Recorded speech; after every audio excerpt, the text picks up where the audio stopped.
Bonjour les amis et bienvenue dans l'émission d'Auteur à Auteur. Avant de vous parler du sujet du jour, je voudrais vous informer sur ce week-end que j'organise au mois de mai, du 2 au 5 mai, où nous allons être vraiment connectés à la nature.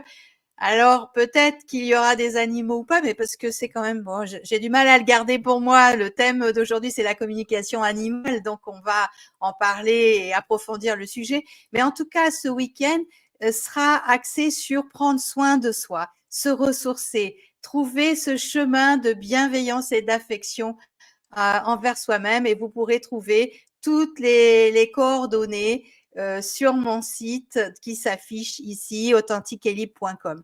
Du 2 au 5 mai, proche dans un écolieu, proche de Limoges. Donc j'espère vous trouver nombreux, mais en même temps, on ne sera pas si nombreux que ça parce que je tiens à ce que nous soyons un petit nombre, entre 14 maximum, pour qu'on puisse vraiment profiter de nos interactions. Donc voilà, ça c'était l'annonce du jour. Maintenant, notre thème aujourd'hui, c'est sur la communication animale. Donc je pense que ça devrait en intéresser plus d'un ou plus d'une. Et nous allons échanger avec mon invité qui est Aurore Pramil et qui a écrit un superbe livre qui s'appelle Communication animale, apprendre à décoder les messages des animaux. Et donc, Aurore va nous expliquer, on échangera un petit peu sur comment elle en est arrivée à développer, à mettre en avant cette communication animale. Et elle est fondatrice de l'école de communication animale qui permet aussi de transmettre tout ce qu'elle a appris au cours de pas mal d'années, au-delà de ses métiers premiers qui étaient dans la diététique, diététicienne, thérapeute, mais qui maintenant est vraiment allé dans cet axe si important concernant le vivant. On en parlait un petit peu avant de lancer le live. Bonjour Aurore et bienvenue dans mon émission. Bonjour Patricia, merci beaucoup de me laisser la parole aujourd'hui. Avec plaisir. Alors, je pense que ça peut être intéressant que tu nous dises comment tu en es arrivé justement dans cette relation, à mettre en avant cette relation spécifique avec les animaux. C'est quoi un petit peu ton histoire dans ce domaine-là?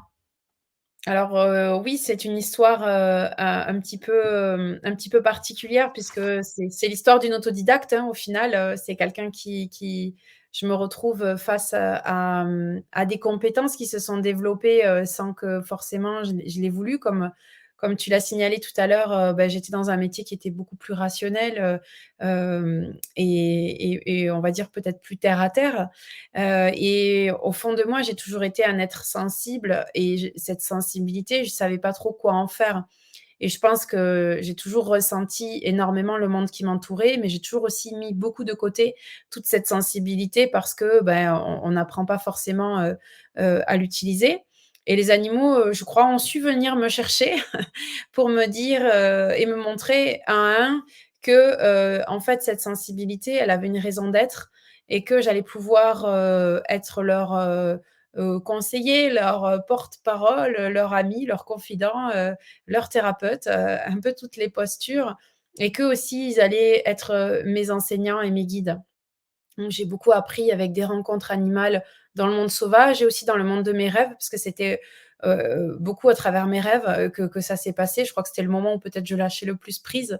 Et quand on est dans le monde des rêves, finalement, on accède à parfois une part de soi qui est moins accessible en journée parce que le mental est présent et que c'est plus difficile aussi de se laisser aller, de ce fameux lâcher prise qu'on entend beaucoup parler, mais qui veut un peu tout et rien dire, mais c'est finalement accepter ce qui vient à nous et accepter que la vie nous amène parfois sur un courant qu'on n'a pas forcément cherché, mais qui est pour notre bien, pour notre plus grand bien et le bien de tous.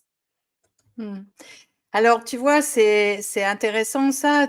Tout à l'heure, j'échangeais avec ma voisine et je disais, oh, je vais avoir une superbe émission pour parler de la communication animale. Et elle commence à me dire, elle me dit, donc sa fille qui a perdu un de ses animaux de compagnie, un chien, sa fille lui dit, mais mon chien me parler, vient à moi la nuit ou la journée. Et donc, ma voisine me dit, mais est-ce que tu crois qu'on peut tous vraiment communiquer avec les animaux, déjà de leur vivant, et après quand ils sont passés de l'autre côté.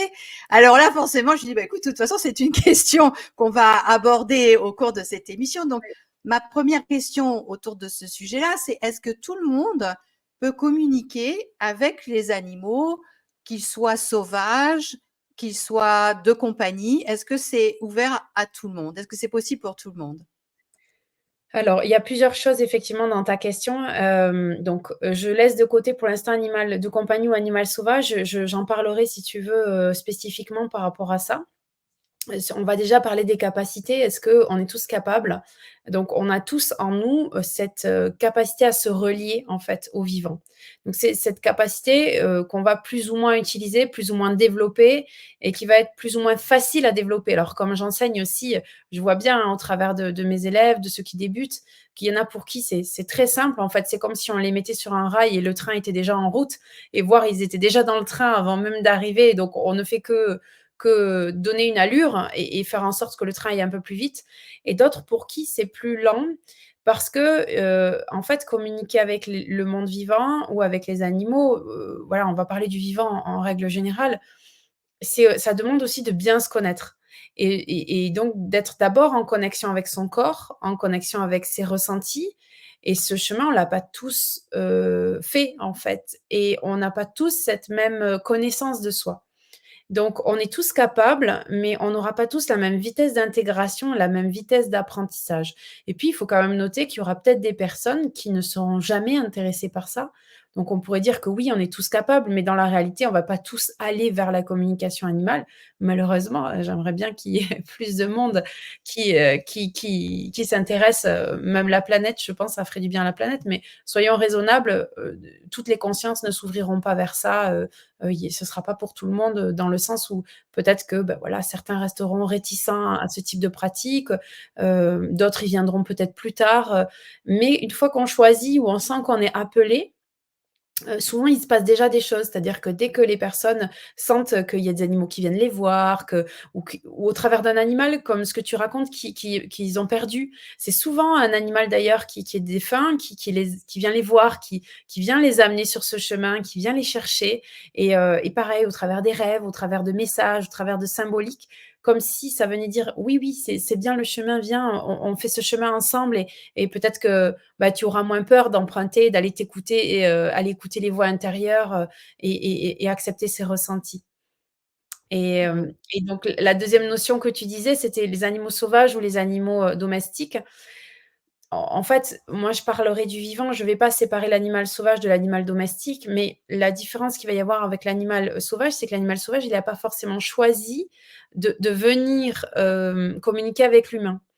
Et donc, il va falloir quand même vraiment respecter son désir d'entrer ou pas en communication avec nous. C'est pas parce qu'on croise un animal sauvage qu'il est venu spécifiquement communiquer avec nous. Il s'est peut-être montré tout simplement, mais il n'a peut-être pas forcément envie. Et puis, ça peut être un peu, c'est comme si tu rentres dans l'énergie de l'animal. Pour eux, ça peut être intrusif aussi.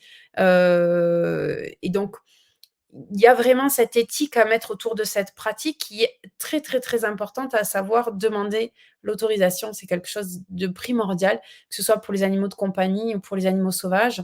Enfin, voilà, quand on rentre chez soi, on aime bien que les gens toquent à la porte avant de rentrer chez nous. Bah, c'est un peu pareil, on ne va pas dans l'énergie d'un animal, on ne rentre pas dans l'énergie d'un animal sans avoir demandé l'autorisation. Et donc, ça fait partie des petites règles de bonne pratique, des chartes éthiques qu'on doit respecter pour être en accord aussi avec les animaux et respecter leur volonté ou pas d'entrer en communication avec nous. Oui, c'est ça. Tu parles d'ailleurs dans ton livre de bonnes pratiques. Donc, la première que tu nous donnes ici, c'est voilà, on toque à la porte, on demande si, Oui. si l'animal est disponible, si la relation est possible. Est-ce qu'il y a deux ou trois autres bonnes pratiques au-delà de celles-là qui seraient importantes à mettre en œuvre à partir du moment où on aurait envie de communiquer Oui, avec un animal? tout à fait. Donc déjà, en prenons soin, en fait. comment je suis, dans quel état je suis avant même de rentrer en contact avec l'autre, c'est-à-dire prendre conscience de son état d'être, son état d'énergie. Si je rentre du travail, si je suis dans une énergie hyper dynamique, que je suis dans mon quotidien, que je suis dans un moment hyper actif, ben, c'est peut-être pas le meilleur moment finalement pour essayer d'entrer en contact avec un animal.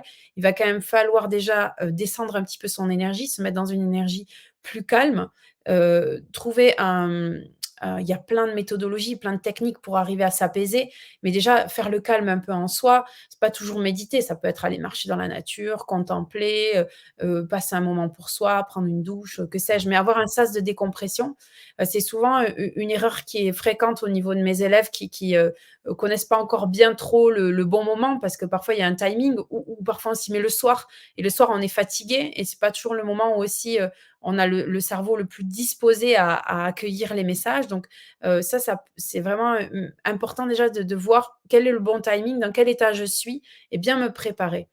Et autre chose aussi, ça va être bien s'ancrer. Donc, quand même, les animaux, ils ont vraiment les pieds sur terre. Ils sont dans une énergie terrestre et on n'est pas en train de communiquer avec les anges, on n'est pas dans l'éthérique, on est quand même dans une énergie qui est ancrée.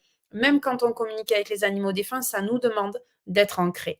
Et souvent, dans les pratiques spirituelles, on a tendance à ouvrir, ouvrir, ouvrir. On veut ouvrir ici le troisième œil, le chakra coronal. On veut se connecter, on veut ressentir. Et on ne travaille pas suffisamment, en fait, notre posture, notre ancrage. Donc, je pense que dans les règles de bonne pratique aussi, c'est effectivement de veiller à bien se sentir ici et maintenant. L'ancrage, c'est ici et maintenant, c'est être dans l'instant présent. Et c'est une des leçons des animaux aussi, c'est de nous inviter à s'installer plus profondément dans l'instant présent.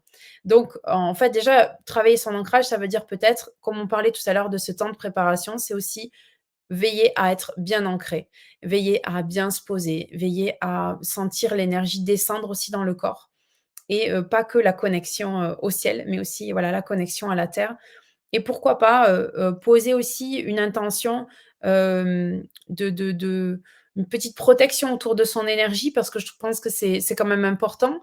On va à la rencontre, de l'autre, mais c'est bien aussi de veiller à maintenir les énergies autour de soi. Donc on peut imaginer comme une petite bulle, hein, qui entoure, notre corps, énergétique, et qui va permettre, d'être dans l'échange, mais sans forcément se charger. Parce que quand on va communiquer avec un animal, il n'est pas forcément dans un état de joie, de bien-être, etc. Il peut aussi être triste, il peut avoir des émotions, il peut avoir des énergies. Et quand on ne maîtrise pas bien et qu'on débute, ben en fait, on ne sait pas trop où on met les pieds quelque part. Donc c'est pour ça que la première règle, c'est quand même de demander l'autorisation. Ce qui peut amener un non finalement et un refus, c'est que bah, peut-être qu'on n'est pas prêt à aller communiquer avec cet animal. C'est pas forcément que c'est contre nous ou qu'on n'est pas capable. C'est que peut-être qu'on n'est pas prêt et ce que l'animal aurait à dire pourrait nous bouleverser en fait finalement aussi, hein, parce que ça vient toucher parfois ben, nos propres émotions, notre propre histoire. Mmh. Oui, alors là, il y a plein de choses, plein de questions qui viennent forcément avec tout ce que tu es en train de dire. Et il y en a une, souvent, il y a des idées qui sont autour de l'animal ressent les émotions. Et quand un animal vit une émotion, est-ce que c'est vraiment la sienne ou est-ce que c'est celle de son propriétaire qui s'est fusionnée finalement avec l'animal? Quel est ton point de vue aujourd'hui? Est-ce que les animaux ont leurs propres émotions? Est-ce qu'ils s'impactent des émotions de leurs propriétaires, peut-être les deux? Enfin, où est-ce que tu en es, toi, dans ta perception et compréhension de ce sujet-là aujourd'hui? Alors les animaux, qu'on rencontre en consultation, en communication animale, qui vont être des animaux, de compagnie, donc puisqu'on parle de transfert d'émotions d'humain à animal, bien sûr qu'ils ont leurs propres émotions, bien sûr qu'ils peuvent avoir leurs propres problématiques émotionnelles, hein, qui leur appartiennent et ils ont toute une complexité émotionnelle, hein, il y en a quand même toute une palette d'émotions qu'on rencontre.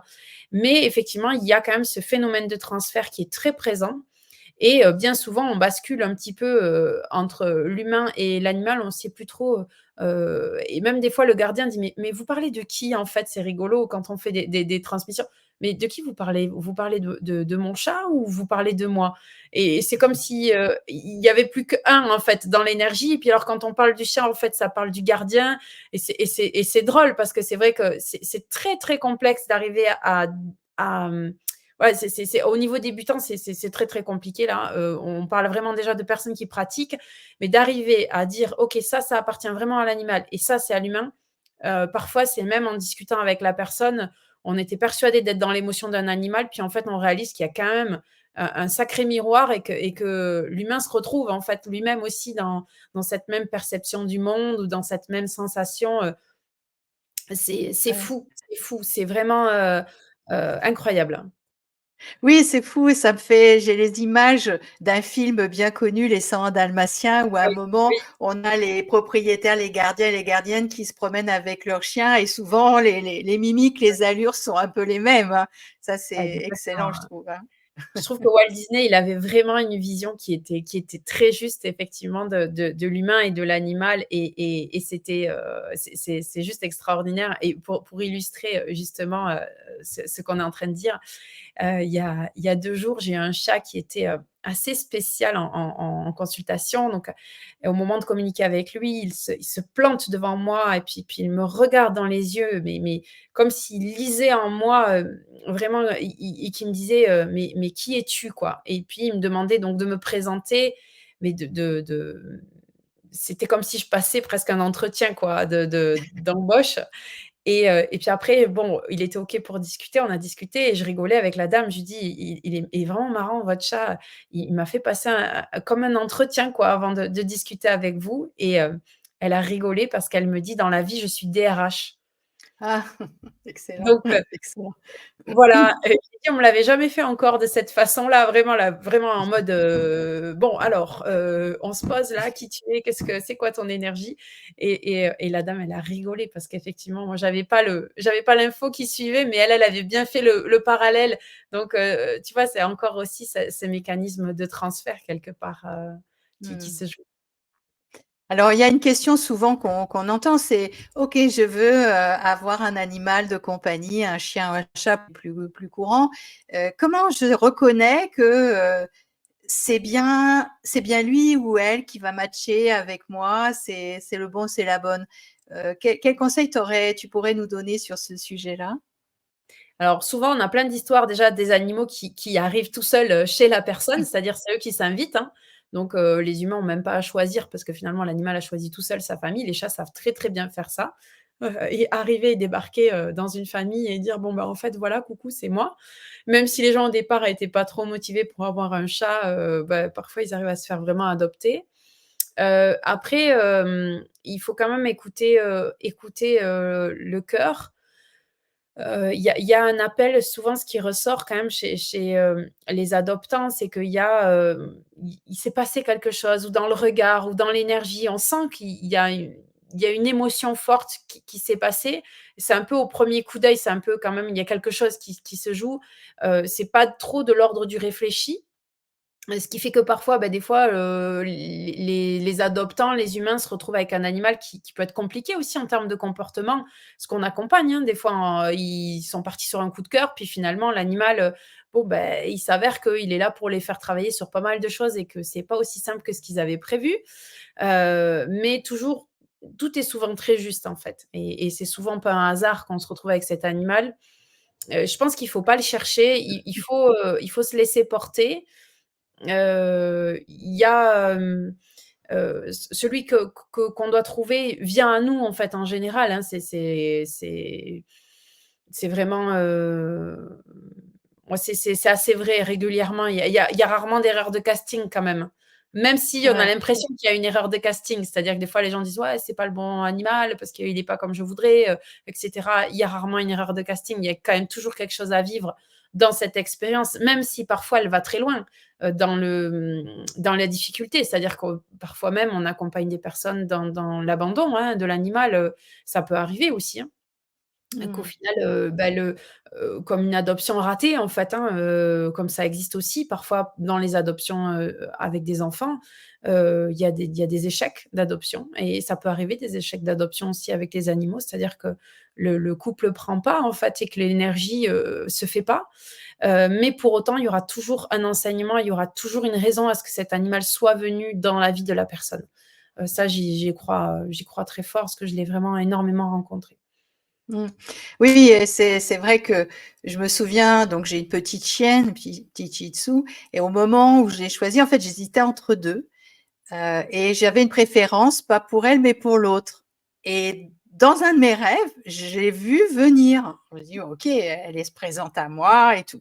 Le jour où je vais pour, chercher l'une ou l'autre, en fait, celle qui était venue dans mes rêves, qui s'appelle Jade, elle sautait sur l'autre chienne, elle s'accrochait, non mais c'était trop mignon, elle mettait ses pattes autour de mon bras, je ne pouvais pas passer à côté. C'est sûr qu'elle a été intéressante en termes d'enseignement, c'était une chienne qui avait beaucoup de caractère, donc c'était intéressant. Mais je me dis, des fois, c'est évident, et j'ai eu d'autres chiens, des fois, c'est un peu moins évident, comme tu le dis, mais le Ouais, cœur, hein, c'est ça, c'est ce qu'on ouais. ressent, c'est l'attirance et le chien qui vient quand même vers soi, qui reste pas dans son coin au bout, ou ça peut aussi Ouais. être Mais c'est aussi une enfin, expérience en fait, des fois c'est vraiment dans le rejet en fait, on accompagne des personnes qui ont adopté un chat et le chat est en permanence en train de se planquer. Ils ont l'impression qu'il crée pas de lien parce que finalement il vit tout le temps, enfermé ou dans la peur ou dans la difficulté d'aller vers l'attachement et pour autant, c'est exactement ce qui se passe en eux et c'est aussi souvent un réel miroir avec des blessures intérieures, avec des, peut-être eux-mêmes aussi des choses à renouer dans le contact avec l'autre, dans la résilience hein, et dans l'avancement de certains traumatismes. C'est vraiment c'est pas pour un ça que hasard. oui, c'est pour ça que ça, je pense que c'est super intéressant à ce moment-là d'aller voir un professionnel en communication animale pour comprendre, saisir un peu plus rapidement que si on laissait faire le cours de l'expérience. Alors on peut pas être juge et partie, c'est compliqué quand même d'être aux 2 à la fois dans le vécu, dans ce qu'on vit avec l'animal qui est complexe et à la fois d'essayer d'en comprendre et d'en saisir le sens et je le vois bien aussi parfois avec mes élèves qui ont aussi besoin, du regard des autres, qui sont dans la formation pour dire: «Ben voilà, même si je sais maintenant un peu communiquer avec les animaux, en fait là c'est mon animal, ça me touche et c'est un peu compliqué pour moi et je vais avoir un peu besoin d'aide et de votre regard extérieur pour voir si ce qu'on pressent, parce qu'il y a quand même des choses qu'on ressent. Je pense que souvent, je me rends compte que les personnes que j'ai en rendez-vous, même s'ils font pas de la communication animale à proprement parler, ils ont quand même souvent des ressentis qui sont justes. Donc, il faut aussi se faire confiance avec son animal. Ce que vous ressentez est souvent très, très juste. Hein. Mais c'est pas forcément officiellement dans un cadre de communication animale, et cetera. Mais pour autant, il y a quelque chose et les animaux, il y a quand même un tel fort lien dans les animaux de compagnie que le la connexion, elle est un peu permanente, quoi. Il se passe quand même des choses, assez incroyables. Mm. Alors, les sujets qui reviennent souvent, c'est quand son animal de compagnie se perd. Alors, le chat qu'on retrouve Mmh. pas, le chien qui est parti. Et c'est toujours très bousculant pour les propriétaires, pour les gardiens, c'est ça, j'ai entendu Ouais, que des tu fois, les j'utilise nommais. ce mot. Alors, enfin, après, voilà, on peut parler d'humain, Ouais, de gardien, du voilà. voilà, de relations. Qu'est-ce que tu peux donner comme conseil pour essayer de remettre du lien et d'avoir une perception qui dirait ben, où et comment faire pour que cet animal revienne finalement? C'est très délicat, effectivement, les animaux perdus. Alors, voilà, personnellement, moi, j'ai arrêté de prendre en charge parce que je trouvais que c'était très, très compliqué. Ce qui nous complique la tâche dans la communication animale, c'est qu'en fait, il y a un lien très fort entre l'humain et l'animal et souvent, quand on se connecte, nous, on se connecte dans ce lien, en fait, qu'il y a entre l'humain et l'animal. Et l'humain, il est dans un tel état, d'anxiété, qu'on peut tout à fait comprendre, hein. C'est-à-dire il y a énormément d'émotions, donc il y a énormément de scénarios dans sa tête. Et ces scénarios, brouillent l'information. Et c'est plus compliqué de recevoir un message qui est clair, puisque finalement on risque de capter le scénario que la personne est en train d'avoir dans la tête. Donc il va lui confirmer son scénario, qui va dire: «Ah ben oui, justement, je pensais à ça» et cetera et donc ça va venir appuyer ça, mais est-ce que c'est réellement ce qui est en train de se passer pour l'animal, c'est parfois un peu et puis quand on voit la conséquence que ça peut avoir de dire: «Oui, oui, il est vivant» ou «Il est mort», alors que c'est pas ça, je trouve que c'est émotionnellement pour moi, c'est compliqué. Donc voilà, je préfère éviter, mais ce que peut faire un gardien qui a perdu son animal, c'est déjà lui-même essayer de comprendre qu'il faut, autant que possible, essayer de se calmer et se relier à son animal et on peut essayer de ressentir entre, son cœur et le cœur de son animal un lien qui existe. On peut visualiser un lien d'or, d'argent, une mettre une couleur, qu'importe, et qu'on envoie de l'amour dans ce lien-là, en repensant à des bons moments avec l'animal, en imaginant que l'animal va bien. Pourquoi? Parce que ça va lui donner de l'énergie et de la force s'il est perdu, pour retrouver le chemin plutôt qu'à chaque fois qu'on est anxieux et qu'on imagine qu'il lui arrive un truc, ben finalement le chien il est déjà dans ou l'animal ou le chat, il est déjà dans son anxiété puisqu'il est perdu, il est pas dans son univers et comment il retrouve le chemin? Puisqu'il sent en plus que son humain va pas bien, donc c'est encore plus, anxiogène pour lui. Alors que si il ressent de l'amour, ça va lui donner de l'énergie pour rentrer. Donc ça, c'est difficile. Tout le monde n'est pas en capacité de se calmer, d'envoyer de l'amour. Je sais que ça peut être très, très dur, mais pour autant, c'est vraiment quelque chose qui peut être très, très utile à faire et faire attention quand même, même si on fait appel à des praticiens, faire attention aussi de prendre quand même la mesure des messages qui vont être dits et vraiment de pas prendre au pied de la lettre ce qui est dit, d'être en capacité aussi de filtrer ce qui fait oui ou ce qui fait non, en fait, dans les messages.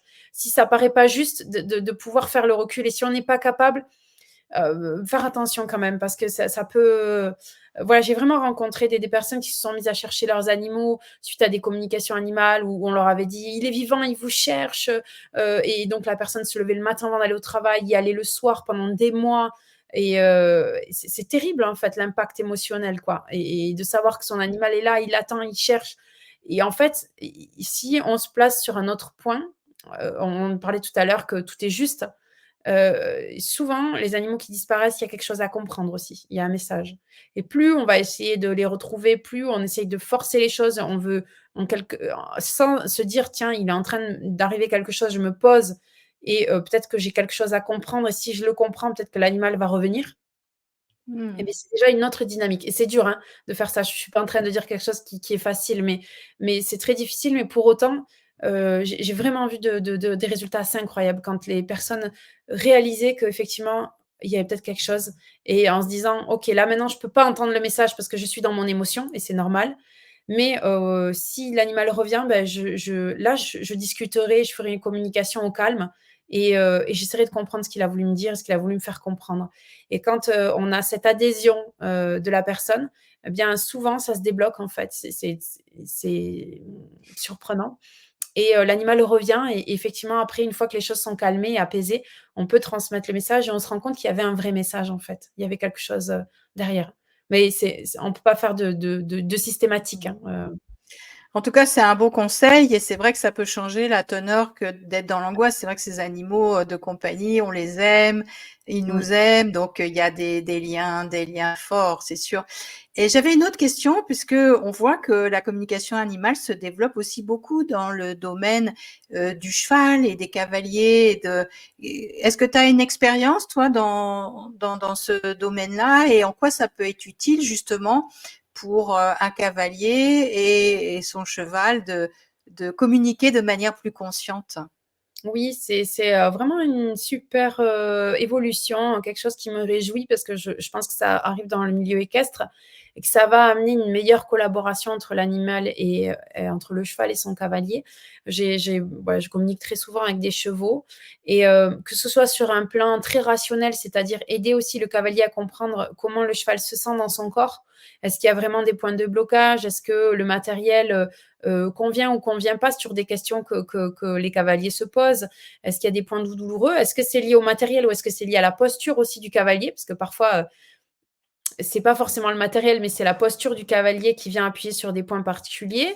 Parfois, c'est dans la façon dont l'animal est travaillé qui correspond pas à la fois à son tempérament ou mieux le comprendre en tout cas, pour pouvoir, aller dans son sens et avoir vraiment une meilleure adhésion et puis après sur des plans plus profonds, on voit que les chevaux, ils amènent vraiment l'humain à venir, on parlait tout à l'heure de l'instant présent, mais à venir prendre le temps et se poser. Et je crois que jusque-là, le monde équestre a beaucoup consommé le cheval, en fait.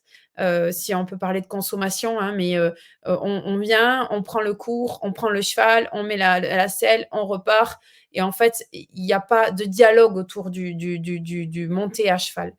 Et aujourd'hui, le fait qu'il y ait l'éthologie équine, qu'il y ait tout ce travail à pied qui se développe, ça amène une conscience différente de la relation au cheval, qui n'est plus simplement monter à cheval, mais qui est aussi toute la relation qui se crée autour du fait de monter à cheval. Et donc, on va avoir des cavaliers qui vont être beaucoup plus sensibilisés à l'état d'être, au bien-être de leur cheval, et qui vont privilégier la relation et qui vont être à l'écoute aussi de ce que le cheval a envie de faire, en fait, et comment il a envie de travailler, comment il a envie d'apprendre, parce qu'on découvre qu'en fait, il y a des chevaux qui apprennent d'une certaine manière et d'autres qui apprennent d'une autre manière. Et en fonction des tempéraments, mais il y a des chevaux qui ont besoin de plus de variété, d'exercices variés, de découverte, et d'autres qui, au contraire, ont besoin qu'on leur laisse le temps pour apprendre, qu'on leur mette pas la pression. Toujours pareil, hein, c'est le regard qu'on porte humain. Souvent, le cavalier, il vient, il a une séance qui est prévue. Donc, il a prévu qu'il allait faire ça. Et bien souvent, en fait, ça colle pas avec l'énergie du cheval. Est-ce qu'à un moment donné, le cavalier peut pas arriver, se poser, vivre déjà, connecter avec son cheval, et après voir qu'est-ce qui se passe aussi avec le cheval et qu'est-ce qu'il peut lui proposer? Et c'est rare qu'on ait ces espaces de dialogue où on permet au cheval d'exprimer et son tempérament et son souhait. Et quand on a des cavaliers qui réussissent à laisser la place au cheval d'exprimer son besoin et sa réelle envie, il se passe des choses qui sont Mmh. juste tellement profondes dans l'échange. Et on voit bien qu'on n'est plus du tout dans l'idée de monter à cheval, là. Il se passe Mmh. complètement, c'est une autre dimension. Ça transforme vraiment. Oui, c'est ça, tu vois? Et puis là, j'ai l'image d'Avatar qui m'arrive avec Oui. la super connexion. On peut imaginer qu'en fait, ce qu'il montre dans ce film, c'est quelque chose qu'on peut créer dans une forme de fusion entre l'animal et l'humain là, Oui, sur notre et ça planète. demande d'accepter de pas être aux commandes. Et on aime bien, l'être humain, maîtriser les choses, être aux commandes, et puis on a été façonné aussi par des croyances et par une forme d'éducation, de dressage, où on nous a dit bah, que c'était à nous de commander le cheval, que c'était à nous de faire ci, ou c'était à nous de faire ça, il fallait pas laisser faire certaines choses, etc. Et aujourd'hui, on commence à déconstruire un petit peu la pensée. C'est vraiment l'éthologie équine, je pense, qui apporte énormément à ça, parce qu'on a des connaissances aussi au niveau des neurosciences sur le fonctionnement du cerveau du cheval, sur comment il apprend, et ça vient corroborer souvent ce que nous, on ressent en communication animale, et ça vient nous confirmer que, en fait, ce que le cheval nous montre de comment il aime apprendre ou comment ça se passe pour lui, correspond aussi à ce que les scientifiques étudient à côté et peuvent voir, et donc qu'on n'est pas complètement dans un état perché, mais que c'est vraiment, on a accès à des informations qui sont réelles. Mmh. Ah, c'est super. Écoute, on arrive, Aurore, à la fin de notre émission. Donc, j'espère que ça vous donne et que ça vous donnera envie d'aller investir ce livre, surtout si vous avez envie de développer une communication animale, en sachant qu'Aurore a une école hein, de formation. Peut-être tu en diras deux, trois mots pour la fin de notre émission. Il y a des exercices, il y a voilà, toute une réflexion autour de son attitude à soi, autour de la manière en pratique, comment faire. Enfin, voilà, il y a une mine d'informations. J'en dis pas plus. Je vous laisserai le découvrir. Et Aurore, un mot de la fin. Qu'est-ce que tu aurais envie de partager avec nos amis? Alors, bah, si je devais vous inviter, à travers ces mots à écouter déjà qu'est-ce qui a résonné pour vous? Est-ce qu'il y a des choses qui vous ont, ouvert l'esprit, le cœur? Et vous invitez vraiment à comprendre que c'est pas juste un savoir à la communication animale, c'est vraiment toute une posture et une façon d'être, une façon de vivre et de voir le monde, qui apporte énormément d'amour et de joie. Et donc je ne peux que vous inviter à découvrir, tout ce que le vivant a à nous apporter, pour grandir et dans cette connexion à soi et à l'autre. Merci beaucoup, Aurore. Je mettrai donc les liens de tes sites, hein, de tes réseaux sur la page sous cette vidéo YouTube. Donc comme ça, vous pourrez bien sûr communiquer avec Aurore en Oui. fonction de vos besoins. Merci beaucoup, Aurore, pour ce moment de partage ensemble. Merci. Je précise juste que j'ai énormément de délais par contre sur les consultations et que, voilà, j'ai aussi, tout un réseau d'élèves qui sont formés, qui sont praticiens, qui sont, très compétents et donc ça peut être aussi, voilà, une possibilité si vous avez besoin d'une communication, de faire appel aussi à ce réseau de professionnels. Ne pas hésiter, voilà, à me contacter par rapport à ça ou sinon il faut être un peu patient sinon pour prendre rendez-vous, c'est un peu lent et voilà. Je te remercie en tout cas Patricia de m'avoir permis, de parler de ce sujet. Je sens qu'on aurait pu en parler, longtemps et hem et puis merci à vous d'avoir écouté aussi. Je vais vous souhaiter de passer une belle fin de journée ou une belle soirée en fonction du moment où vous verrez cette vidéo. Et puis, ben, on se retrouve lors d'une prochaine fois. Plein d'amour pour vous et profitez bien de la vie. Ciao à tout le monde. Au revoir, merci.